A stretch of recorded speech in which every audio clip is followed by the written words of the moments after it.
nobre deputada Fadinha, que preside os trabalhos desta sessão, senhoras deputadas, senhores deputados, nobre colega Marcelo Freixo,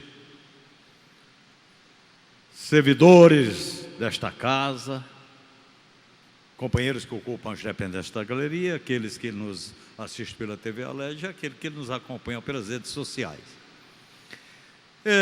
Nós, da bancada do PSOL, temos o hábito de todas as sextas-feiras fazer uma prestação de contas em praça pública, especificamente aqui na Praça Mário Lago, Rio Branco,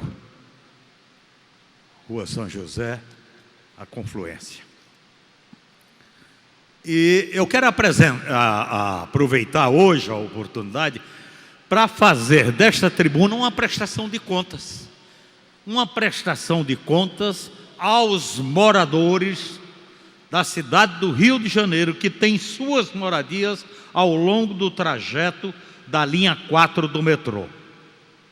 E por que eu estou falando que é uma prestação de contas? Porque eu estive presente na audiência pública em fevereiro de 2012, realizada no Colégio André Maurois, para discutir exatamente a linha 4 do metrô.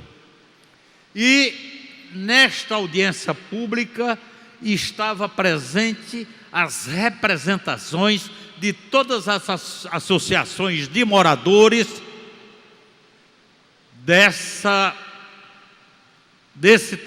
moradores das áreas desse trajeto da linha 4 do metrô. Estava presente, representando o Estado, exatamente o senhor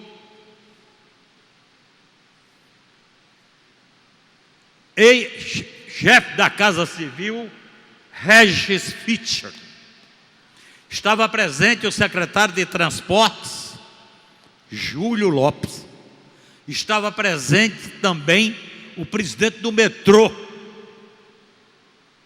Eram os três sentados lá na frente, num palco, e os demais no plenário.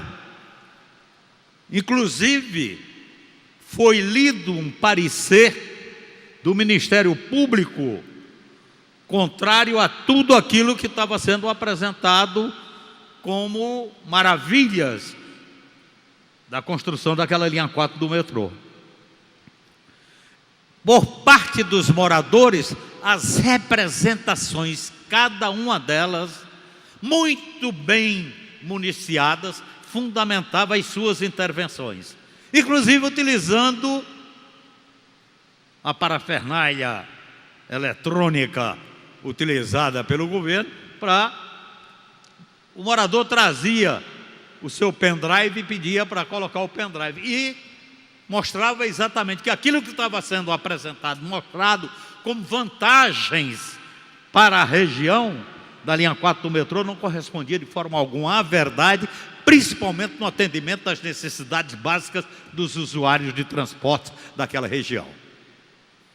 Pois bem, eu estou falando isto porque foi fato.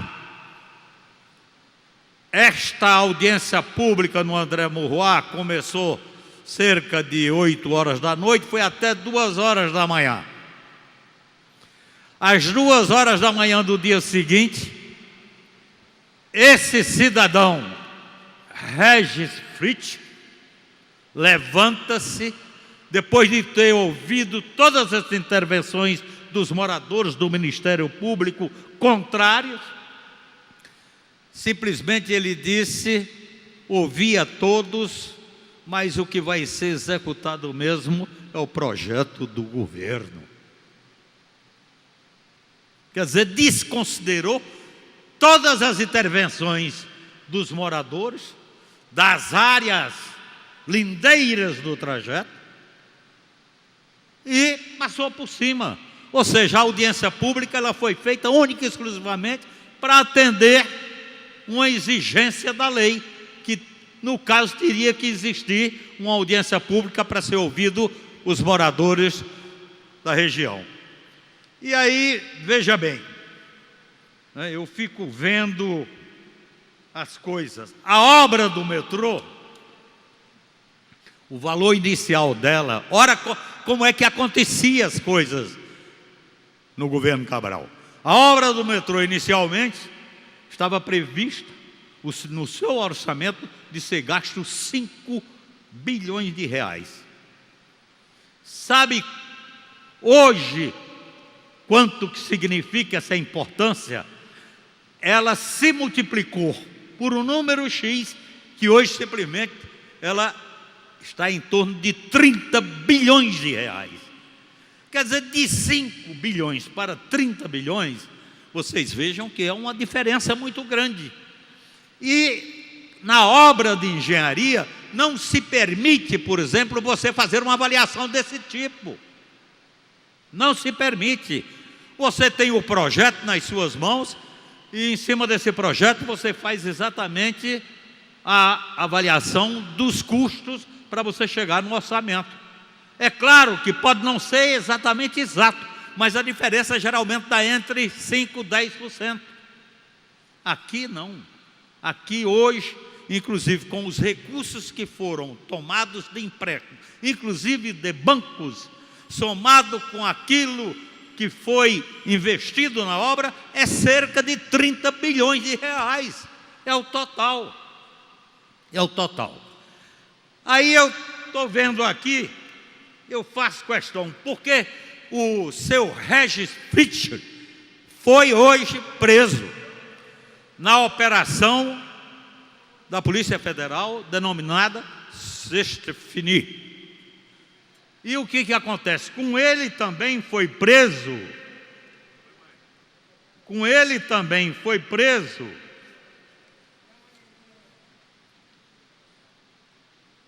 um empresário, Jorge Sadala, que foi um verdadeiro operador desse esquema, junto com o seu Regis Fritzl, e que usurpava da forma mais indevida possível os recursos do povo.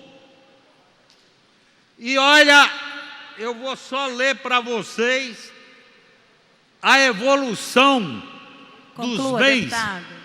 Para concluir, vou concluir, mas eu tenho que ler isso daqui. A evolução dos bens desse empresário no governo, não é? Em 2007, ele declarou imposto de renda 2 milhões no imposto de renda dele, em bens, 2007. 2014, quando terminou o governo do PMDBista, ele informou a Receita 32,4 milhões. Em 2016, esse valor chegou a 35,7 milhões. Os rendimentos desse empresário também tiveram um crescimento vertiginoso no período.